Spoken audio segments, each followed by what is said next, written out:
ओम श्री गणेशाय नमः। श्री जानकी वल्लभ विजयते श्री रामचरितमानस लंका कांड।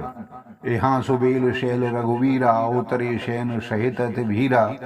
शिखरे गोतंग अति देखी परम रम्य सम शुभ्र विशेषी। यहाँ रघुवीर सुबेल पर्वत पर सेना की बड़ी भीड़ के साथ उतरे।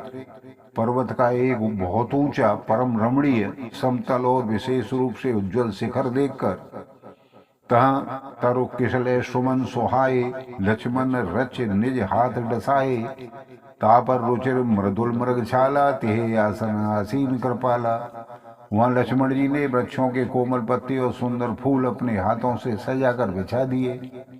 उस पर सुंदर और कोमल मृगशाला बिछा दी। उसी आसन पर कृपालु श्री राम जी विराजमान हो गए। प्रभुकृत शीस कपीसो छंगा। वाम दहन दिश चाप निशंगा। दुहि कर कमल सुधारधवाना। कह लंकेश मंत्र लगकाना। प्रभु श्री राम जी वानरराज सुग्रीव की गोद में अपना सिर रखे हुए हैं। उनकी बाईं ओर धनुष तथा दाहिनी ओर तरकस रखा हुआ है। वे अपने दोनों कर कमलों से बाण सुधार रहे हैं। विभीषण जी कानों से लगकर सलाह कर रहे हैं। बड़भागी अंगद हनुमाना। चरण कमल चापद विधिनाना। प्रभु पाछे लक्ष्मण वीरासन। कठिन संग कर बान सरासन। परम भाग्यशाली अंगद और हनुमान अनेकों प्रकार से प्रभु के चरण कमलों को दबा रहे हैं। लक्ष्मण जी कमर में तरकस कसे और हाथ में धनुष बाण लिए हुए वीरासन से प्रभु के पीछे सुशोभित हैं। एह विधि कृपा रूप गुण धाम राम आसीन। धन्य ते नर एह ध्यान जे रहत सदा लैलीन। सियावर रामचंद्र की जय पवन सुत हनुमान की जय। इस प्रकार कृपा रूप सौंदर्य और गुणों के धाम श्री राम जी विराजमान हैं। वे मनुष्य धन्य हैं जो सदा इस ध्यान में लो लगाए रहते हैं। पूरब दिशा बिलो के प्रभु देखा उदित मयंक। कहत सब हैं देखहूँ ससिह। मृगपति सरिस असंक। सियावर रामचंद्र की जय पवन सुत हनुमान की जय। पूर्व दिशा की ओर देखकर प्रभु श्री राम जी ने चंद्रमा को उदय हुआ देखा। तब वे सबसे कहने लगे, चंद्रमा को तो देखो कैसा सिंह के समान निडर है। पूरब दिश गिर गुहा निवासी। परम प्रताप तेज बलराशि। मत्त नागतम कुंभ विदारी। शशि केसरी गगन मंचारी। पूर्व दिशा रूपी पर्वत की गुफा में रहने वाला अत्यंत प्रताप तेज और बल की राशि है चंद्रमा रूपी सिंह अंधकार रूपी मत वाले हाथी के मस्तक को विदीर्ण करके आकाश रूपी वन में निर्भय विचर रहा है। बिथुरे नव मुक्ता हलतारा। निश सुंदरी केर सिंगारा। कह प्रभु ससे महु मेचकताई। कहूँ कहा निज निज मत भाई। आकाश में बिखरे हुए तारे मोतियों के समान हैं जो रात्रि रूपी सुंदर स्त्री के श्रृंगार हैं। प्रभु ने कहा, भाइयों चंद्रमा में तो कालापन है क्या? वह है क्या? अपनी अपनी बुद्धि के अनुसार कहो। कह सुग्रीव सुनो रघुराई। सस्य महु प्रगट भूमि के झाई। मारे राहो ससिह कह कोई। और मह परी श्यामता सोई। सुग्रीव ने कहा, हे रघुनाथ जी सुनिए, चंद्रमा में पृथ्वी की छाया दिखाई दे रही है। किसी ने कहा चंद्रमा को राहु ने मारा था। वही चोट का काला दाग हृदय पर पड़ा हुआ है। को कह जब विद रथ मुख कीना। सार भाग शशि कर हर लीना। छिद्र सो प्रगट इंदु उर्माही। तेह मग देखिए न परछाई। कोई कहता है जब ब्रह्मा ने रति का मुख बनाया तब उसने चंद्रमा का सारा भाग निकाल लिया, जिससे रति का मुख तो परम सुंदर बन गया, परंतु चंद्रमा के हृदय में छेद हो गया। वही छेद चंद्रमा के हृदय में वर्तमान है, जिसकी राह से आकाश की काली छाया उसमें दिखाई पड़ती है। प्रभु कह गरल बंधु सस्केरा। अति प्रिय निज और दीन बशेरा। विष संयुत कर निकर पसारी। जानत बिरह वंत नर नारी। प्रभु श्री राम जी ने कहा, विष चंद्रमा का बहुत प्यारा भाई है, इसी से उसने विष को अपने हृदय में स्थान दे रखा है। विष युक्त अपने किरण समूह को फैलाकर वह वियोगी नर नारियों को जलाता रहता है। कहे हनुमंत सुनो प्रभु। ससे तुम्हार प्रिय दास, तम मूरत विद उर्वशति सोई श्यामलता भास।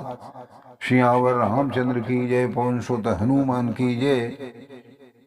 हनुमान जी ने कहा, हे प्रभु सुनिए, चंद्रमा आपका प्रिय दास है। आपकी सुंदर श्याम मूर्ति चंद्रमा के हृदय में बसती है। वही श्यामलता की झलक झलक चंद्रमा में है। पवन तनय के वचन सुन बिहसे राम सुजान, दक्षिण दिशा अवलोक प्रभु बोले कृपा निधान। सियावर रामचंद्र की जय, पवन सुत हनुमान की जय।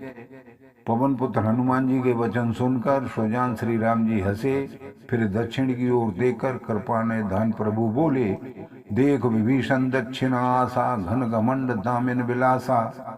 मधुर मधुर गरजे घन घोरा, होई भ्रष्ट जन उपल कठोरा। हे विभीषण, दक्षिण दिशा की ओर देखिए, बादल कैसा घूम रहा है और बिजली चमक रही है। भयानक बादल हल्के हल्के स्वर से गरज रहा है। कहीं कठोर ओलों की वर्षा तो नहीं हो रही। कहत विभीषण सुनहु कृपाला, होई न तड़ित न वारिद माला। लंका शिखर अपरागारा, तह तस कंदर देखा खारा। विभीषण ने कहा, हे कृपालु सुनिए, यह न तो बिजली है न बादलों की घटा है। लंका की चोटी पर एक महल है। दशग्रीव रावण वहां नाच गान का अखाड़ा देख रहा है। छत्र बेग दंबर शिरधारी, सोई जनु जलद घटातिकारी। मंदोदरी समन्ताटंका, सोई प्रभु जन दामिंद मंका। रावण के सिर पर मेघ डंबर, बादलों के डंबर जैसा विशाल और काला छत्र धारण कर रखा है। वही मानो बादलों की अत्यंत काली घटा है। मंदोदरी के कानों में जो कुंडल हिल रहे हैं, हे प्रभु, वही मानो बिजली चमक रही है। बाजे ताल मृदंग अनूपा, सोई रव मधुर सुनहु सुरभूपा। प्रभु मुस्कान समुझ अभिमाना, चाप चढ़ाए बाण संधाना। हे देवताओं के सम्राट सुनिए, अनुपम ताल और मृदंग बज रहे हैं, वही मधुर गर्जन ध्वनि है। रावण का अभिमान समझकर प्रभु मुस्कुराए। उन्होंने धनुष चढ़ाकर उस पर बाण का संधान किया। छत्र मुकुट ताटंक सब तब हते एक ही बाण, सबके देखत महि परे मर्मन को जान। एक ही बाण से छत्र मुकुट और कर्ण फूल काट गिराए। सबके देखते देखते वे जमीन पर आ पड़े, पर इसका भेद कोई नहीं जान पाया। अस कौतुक करे राम सर, प्रविशु आए निशंग। रावण सभा ससंक, सब देख महारस भंग। सियावर रामचंद्र की जय, पवन सुत हनुमान की जय।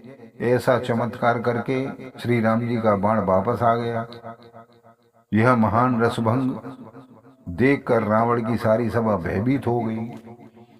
कंपन भूमि न मरुत विशेषा, अस्त्र शस्त्र कछु नयन न देखा। सोचहि सब निज हृदय मझारी, अशुगुन भयो भयंकर भारी। न भूकंप हुआ, न बहुत जोर की हवा चली, न कोई अस्त्र शस्त्र ही नेत्रों से देखा गया।